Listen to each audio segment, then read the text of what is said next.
asalaamaaleykum ñëwaat nañu ak yéen ci information yi nga xam ne moom lañ doon joxaat ay complément yoo xam ne ci seen formation ci yéen ñi bëgg a dugg ci mbirum immobilier tey na dañoo ñëw ci wax ak yéen ci terrain yi ak kër yi ak zone différentes yi ak qualité kër yi ak prix yi ak papier yi ak avantage yi ci nekk ak risques yi ci nekk liñ ci jot a xam ci lañ ñëw pour leeral leen ko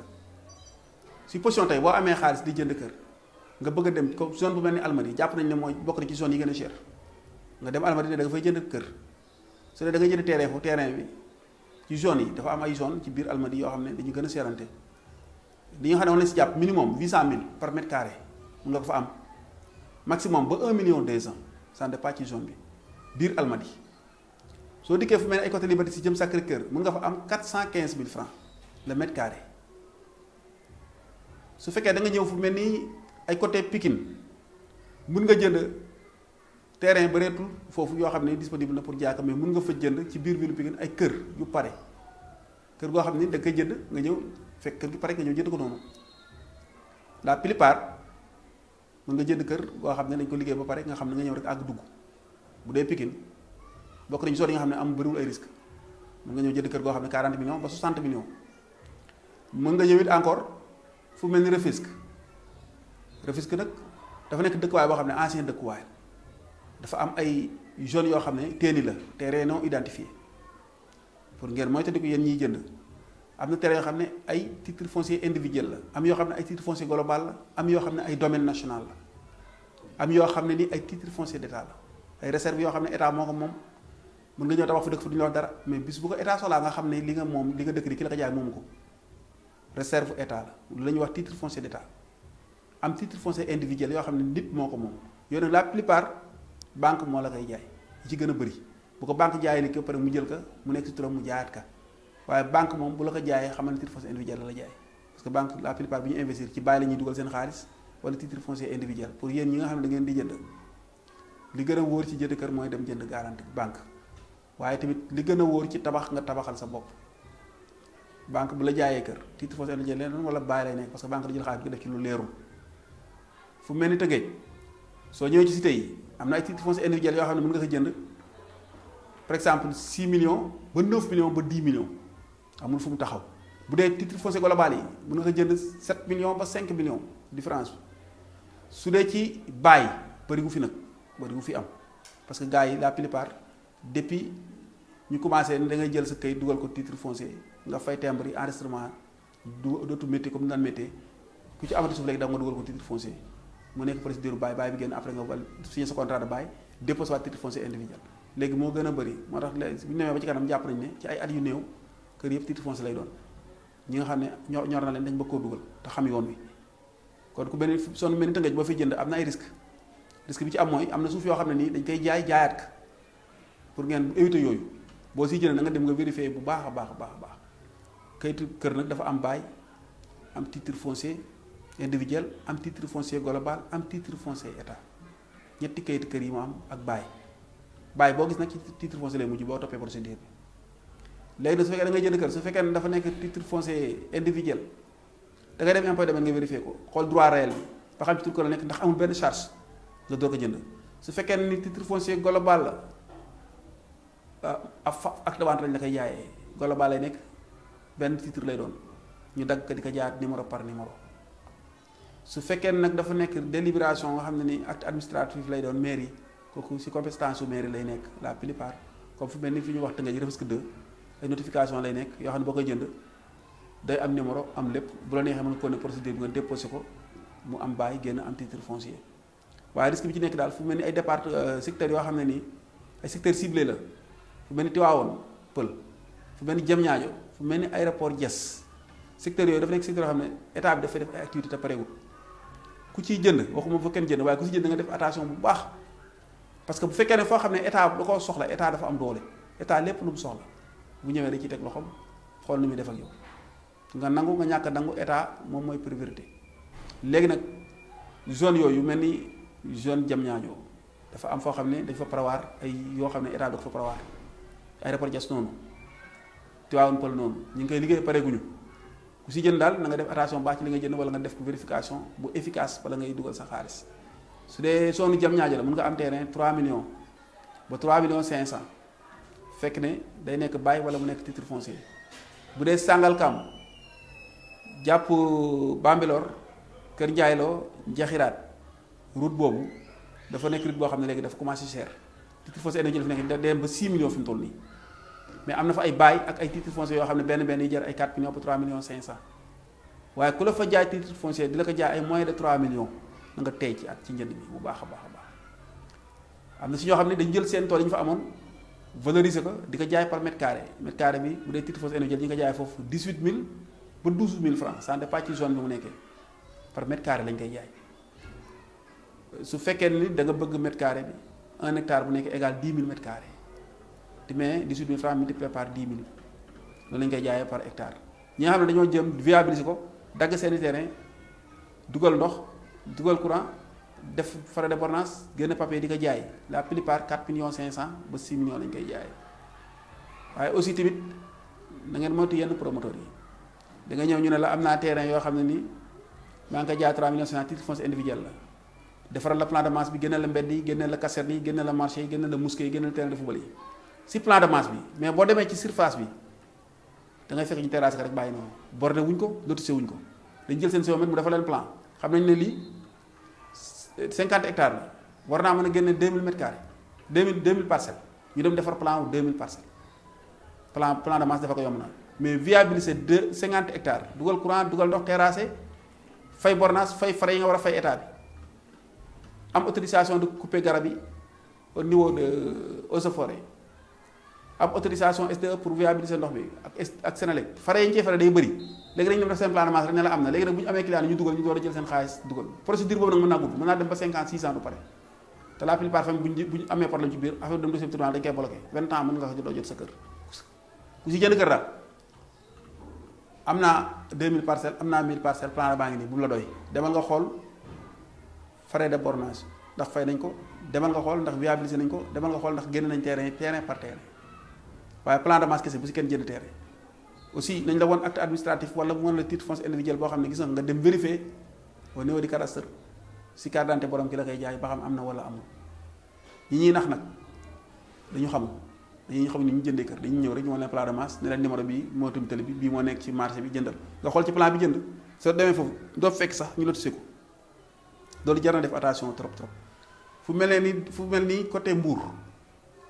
nekk na ci zone yoo xam ne dañ ko ciblé gaa yi nga xam ne dañuy investir seen xaalis pour denc seen alal ñu bëri daw nañ dem Mbour di jënd ay terrain diggante Mbour ak Diass aéroport bi waaye Mbour dafa nekk zone boo xam ne nii dafa nekk zone touristique tax gaa yi investir dañ fa daw jëm foofu boo demee ku fu mel ni ay Saly ñu fa gis ay kër yoo xam ne ay 100 millions lañ koy jaayee fu mel ni Saly ñax-ñaxal moo gën a yomb boo duggee biir Mbour wala nga jël ci route nationale bi génn mel ni fu jëm kër Balla loo côté yooyu da nga gis ñu jaay fa ay terrain 1 million 500 ba 2 millions diggante Mbour ak kër Balla mais si kaw tali bi lay nekk soo duggee ci biir dëkk bi da nga fa gis ay terrain 6 millions 10 millions ba 20 millions waaye zone yooyu nekk na zone yoo xam ne bëriwul problème mais zone yi nga xam ne leen cible ñu bëri problème daal bokk na ci zone u Tëngéej Diamniadio ay Tivaouane Peulh ay côté Kounou ku si jënd daal na nga tey ñeen conseil bi nga xam ne moom lañ leen ko jox ngeen tey ci Diass mooy aéroport bi mooy zone Mbour département de Mbour la ko ku si jënd na nga tey baax nga vérifier bu dee biir Mbour amul problème mais bu dee aéroport bi daf ci am ñoo xam ne état da leen dédommagé ba pare ñu dagaa terrain di ko jaay te état ak seegu fa soxlaa gu li mu fa war a def soxlaa gu ko ñi moomoon tool yi lëkkaloog ay promoteur dem def seeni bornage di jënd seeni kayit di jaay te des fois ñu woon lay acte administratif yoo xam ne valable du sax ay acte administratif du am du terrain yi lay jaay terrain war naa bala nga ko defar di ko jaay war naa am droit de lotir boo xam ne da ngay dem ci ministre mu defar la droit de lotir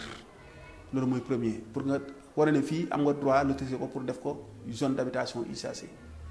mais bu lay jaay foo xam ne amul droit de lotir mën nga ko jënd par risque parce que loolu jamono ji nekk na loo xam ne am na importance trop si ñuy jënd suuf droit de lotir bu ko amul tey ci bala nga koy jënd gis nga am naa 2000 parcelles dama la ko jaay benn 1 million 500 boo dee ramasse nga ñëw nga nekk investir ñëw sa bailleur de fonds ñëw jënd ci lu bëri te fekk amul droit de lotir zone boobu état soxla na ko mais fépp foo xam ne am na droit de lotir état soxlawu ko fu am droit de lotir état soxlawu ko ku mu defal droit de lotir rek xam ne foofu c'est habitable boo ko jëndee dafa am benn problème mais foo xam ne amul droit de lotir nga koy jënd da nga koy jëndee par risque la plupart risque bi nga jëndee mooy état mën na ñëw benn jour ne dafa am na lu fa prévoir woon da ngeen di jóg état nag moom du gaañ kenn da lay dédommager wala mu jox la feneen la plupart état loolu lay def waaye nga ñëw jël sa ay say millions def ko ci suuf boo xam ne suufu état la kenn du la wax déet ñi la koy jaay xam nañ ne moomuñu état pareegu fa état amul jotu toog di contrôler kuy tabax fii ak kuy tabax fële ci suufam da koy jënd reseau ko rek kale ko boo demee katas da nga fekk ñu ne lii charge état la mais ku xamul nag moom la ñuy jaay loolu mais boo demee état si boo demee cadastre wala nga def ci notaire bu la neex boo demee nga vérifier dañ la xam ne lii suufu état la charge bi état moo ci nekk mën nga moom sax sa suuf état def ci charge wala da koo soxla su boobaa yow état direct la toujours nit ñi tamit ñi ngi daw loolu mais loolu avantage parce que état du jël sa suuf ci condition yoo xam ne condition irrégulière du ko def état lépp lu muy jël ci yoon da koy teg léegi nag ki nga xam ne suufam état da cee teg la mu nekk charge état da ko soxla am na lu fa prévenir mu wëlbati di ko jaay kam koy jaay bu ko jëndee mënut a xeex ak état mënut a def ak état ci yoon état moo nekk moo gën a supérieur ñëpp surtout rawatina ci domaine suuf tax na ñu bëri ñi ngi am ay problème ci suuf si ñàkk xam moo leen koy yóbbee fu mel ni zone boo xam ne ni zone ay castor yooyu la plupart ay kër yu pare nga fay am kër goo xam ne da nga ñëw rek jënd ko weer dee nga fayee ko sa location Kër Massar am na ay suuf yu fa des ba léegi ñu ngi koy jaay ay titre foncier global ay titre foncier individuel ci biir dëkk bi am na fa tey boo amoon tey 10 millions dugg biir Kër Massar di nga am terrain ci biir dëkk bi di nga am soo amee 40 millions di nga fa am kër gu pare wala moins de 40 millions étage R+1 da nga ko fa am boo xam ne wóor na lii boo ko jëndee weer dee da nga si at mu jot dina la génneel 4 millions suivant 200 000 francs par mois da ko génne wala mu génne 250 000 francs par mois location boo amee sa 40 millions sa poche nga dem Kër Massar di nga fa mën a am kër gu mën a génn 200 000 ba 250 000 francs par mois ba 300 000 su fekkee ne tey jii am nga possibilité pour dem jënd ay côté fu mel ni Pikine nga am 60 millions sa poche ba 70 millions mun nga fa am kër goo xam ne mën na génne 400 000 ba 500 000 francs par mois. soo ñëwee côté diggante Tëngéej jàpp Sangbaaw jëm Cyprès zone yooyu dafa nekk zone yoo xam ne ay zone résidence la yoo xam ne dafa calme moo tax seen kër yi xaw a seer tey boo teewoon 60 millions tey jënd fa génn kër nii weer bu dee na la wóor sa 300 000 dana génn chaque mois location parce que dañuy la plupart ay appartement 125 000 120 000 francs benn R+1 boo xam ne am na 4 appartement bu nekk di génne 120 000 francs ça fait 480 000 francs par mois loolu am na fa boo demoon nii léegi di nga ko fa am te boobaa boo téye 60 millions sa poche ba 50 millions di nga fa am kër goo xam ne da nga koy jënd tey egg dugg su fekkee nag da nga ñëw fu mel ni ay côté Tëngéej biir Tëngéej am na ci ay quartiers yoo xam ne ay quartiers li ñuy wax li wala fi di wooye quartier flottant quartier yoo xam ne dagg dëkk la da nga fa gis ay kër yoo xam ne di nga mën a am 10 millions te bu weer den na génneel ñaar fukki junni par weer mais nit ñi la plupart soxlañu ko parce que kër yi dañoo amul kayit ay domaine national ak tawante la ci ICE lañ koy jaayee ak chef de quartier mais amul benn problème parce que bu dee dëkk da nga dëkk bu weer dee da nga fay ko sa location di nga am courant di nga am ndox xanaa accès bi la ñuy wax ak emplacement bi mais ki nga xam ne day wut xaalis moom xoolul loolu su weer dee dañ ko fay xaalis mu def ci poosam xaalis buy génnee titre foncier ci këru titre foncier ak xaalis bi génnee ci këru domaine national yépp xaalis la rek waaye li wóor te wóor mooy kër goo fi tabax normalement weer bu dee bu amee salle de bain di nga ci am 25 000 bu amul salle de bain di nga ci am 20 000 francs par mois soo ko defee appartement dina la génne 100 000 francs par weer kon boo amee sa 10 millions ñëw Tëngéej tey ba 14 millions di nga fi am kër goo xam ne da ngay àgg dugg terrasse laa wax de waxuma ardoise kër goo xam ne terrasse la nga am sa 14 millions boo ñëwee biir Tëngéej tey di nga am kër mais si côté kayit yi moom du nekk titre foncier du nekk bail du nekk délibération domaine lay doon mais day dëkkuwaay yoo xam ne am na ay juróom fukki at ay juróom benn fukki at benn problème du fa am da ngay dëkk verde nga ñëw fay ko sa location gars yi nga xam ne nii dañuy am xaalis wala nga ñu dem di jël 80 millions di ko si benn kër dañuy ñëw fu mel ni Tëngéej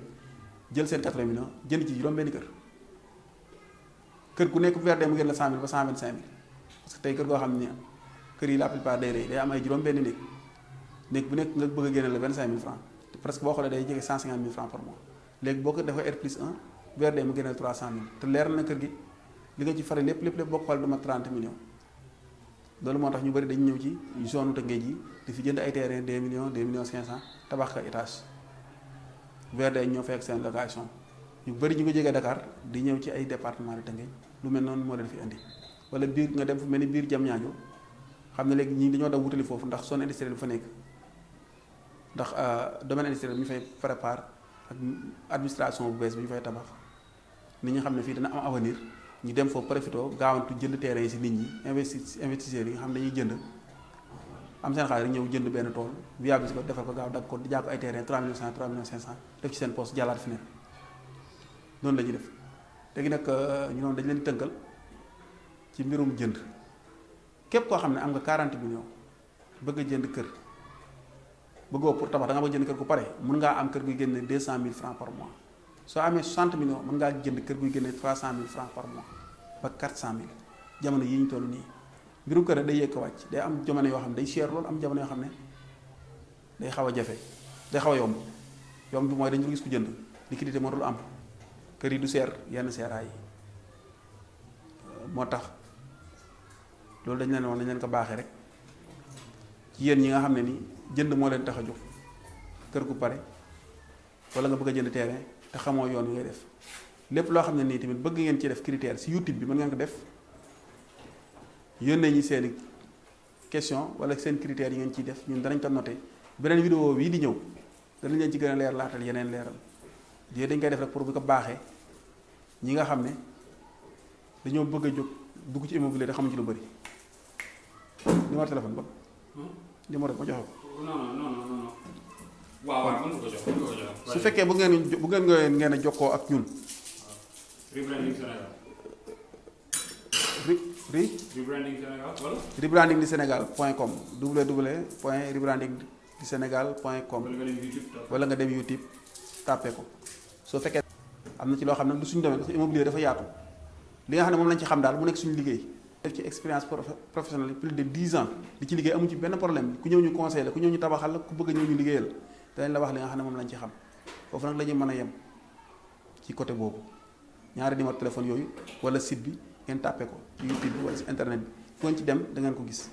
adresse yi question bu ngeen soxlawaat ubbi nañ leen suñu bunt ku bëgg a liggéeyal ku bëgg a xam ku bëgg a investir ku bëgg lu leer détail yaa ngi noonu toujours nag rebrandingsénégal.com ñi ngi ànd ak yéen di leen accompagner di leen gunge saa su nekk dinañ def ay vidéo di ko jàllale ci YouTube bi pour jàppale leen ci comme que jamono ji am nay xarala yoo xam ne nii mën ngaa toog fi nga toog di dimbale ku nekk bitim réew ci sa làmmiñ di nga ci am yàlla di nga ci am moom di nga ci am jaajëf su dee lu jub moo la tax a jug am na si ñoo xam ne nag dañuy jug naan internet baaxul lii ak lii mais internet gisuma lu ko gën a baax man parce que nit ñaa ngi ciy faj seeni aajo di si jëriñu sur place ngay toog kee nekk fële nga koy conseillé suñu vidéo bi ñu def nii tey liñ ci fas yéene pour jàppale nit ñi jubanti leen teg lañ ci yoonu siraatal mustaqim kuñ daan nax ñu bañ laa nax loolu lañ ci jublu de yàlla nag moo eggale yàlla mooy àggale xamuñ danañ ko fekke xamuñ duñ ko fekke liñ ciy bëgg nag mooy képp koo xam ne doon nañ la nax ci côté immobilier soo ñëwee si ñun ñu teg la ci yoon woo xam ne nii. du noonu képp koo xam ne nii doon nañ la nax ci côté immobilier képp koo xam ne nii nekkoon nga koo xam ne daan nañ la nax wala ñàkk laa nax nga ñàkk a xam mën nañ laa ñàkk nax sax nga ñàkk a xam dugg ci loo xam seetaan la suñu site. éviter nañ la ci suñu vidéo yi. leneen loo xam ne information complémentaire la defal say question ci biir danañ ko relever defaat yeneen vidéo boo seetaanee toujours mi ngi nekk en vidéo yaa ngi nekk en direct ak yow di nga gis li la leeroon ak lu la réeroon dinañ ko ñëwaat ci moom point par point. am na ci loo xam ne nag yéen ñi nga xam ne yéen a nekk si bitti xamuñu nekk ci seen xel xamuñu nekk seen xol xamuñ seen bëgg-bëgg xamuñ seen lu ngeen préparé waaye ñun li nga xam ne moo nekk si ñun te mën leen ko ñëw danañ ko baaxee la ca des na tam nekk yéen tam intéressé leen boo ñu ko dugalee ci seen critère ci YouTube bi seen critique yi ngeen bëgg a critique wala seen commentaire yi nga bëgg a def wala lu ngeen bëgg a xam wala lu ngeen bëgg a leerlu ñu ci seen ginnaaw ubbi nañ leen suñu buntu heure bu nekk saa su nekk xaaruñu kenn tamit saa su fa danañ def ay vidéo di ko jàllale pour dimbale nit ñi am na tamit yeneen jumtukaay yoo xam ne danañ ko def yooyu ci kanam liggéey bi gën a yaatu gën a xare lépp rek ci ndimbalu suñu éléments yi nga xam ne ñoom ñoo jóg uniquement pour jàppale ñi bëgg kër parce que jamono yi ñëpp dañoo jóg de kër yaakaar naa ni kenn ku nekk war ngaa am kër te ci loolu nag la saay-saay yi di profité dina xaate yàlla nañ ci yàlla musal ñu ngi leen di sant ñu ngi leen di gërëm beneen vidéo ngi ñëw boo xam ne nii am na yeneen détails yu ci war a dem maanaam ki nga xam ne dafa war a tabaxlu immeuble bëgg a investir dañ la orienté wax la ne la jëndal balab sàngam soo fa jëndee soo tabaxee yàlla mën na laa dimbal di nga ci mën a am li nga xam ne moom nga ci doon séentu waaye am na ñoo xam ne dañu jël seeni millions dem tuur ko foo xam ne nii fii ba 90 ans du génn dërëm amul benn njëriñ loolu réeraange la ki looy dugg te xamoo ko da ngay dem ci ña nga xam ñu teg la ci yoon wa waaye fii neex na ma rek damay jënd sama xaalis def sama xaalis pour mu génn am dara mën nga jënd fa sa xaalis te dafa dinaw de te xaalis foo war a dugal 1 million bu ne at bu ne 1 million bi war na laa génneel dara boo ko demoon banque muy nelaw sax at bu jot day génne day jur intérêt rawat na nga investir ko def ci sa doole def ci sa xalaat def ci sa ñaq weer dee xaalis bâtiment bu toog fa di xoole amul njëriñ xanaa dana am njëriñ ëllëg waaye yaa mën nga ko ñàkk fekkee parce que am na zone yoo xam ne fii ba 30 ans soo fa doon xaar 10 000 francs doo ko am moo tax ma gars yi am na ñu may ree sax parce que dafa bëri ñoo xam ne ñoo dund lu mel noonu boo génnoon tey jii jël yoonu Thiès bi dem da nga gis bâtiment yoo xam ne bu fa taxawee léegi kenn xamul kañ la te 100 francs war ko génn te yaakaar naa ni mënu jël 40 millions dugal ko foo xam ne dafay tëdd di nelaw xamoo tax nga fekkee suba wala doo ko fekkee def ko foo xam ne dana jural askan wi njëriñ jural la njëriñ nit ñi fa dëkk amal na leen njëriñ Senelec dana fa fayee ko facture courant SD dana fayee ko facture courant jaaykat yi dañu fa yóbbu jaay seen jaaykatu jën yi ñu jënd togg ceeb lekk waaye foo xam ne ab àll la nga investir fa loo xam ne ni fii ba 40 ans du la jural dara millions yooyu tëdd di nelaw am na leen lu mën a jur wasalaamaaleykum leen di sant ñu leen di gërëm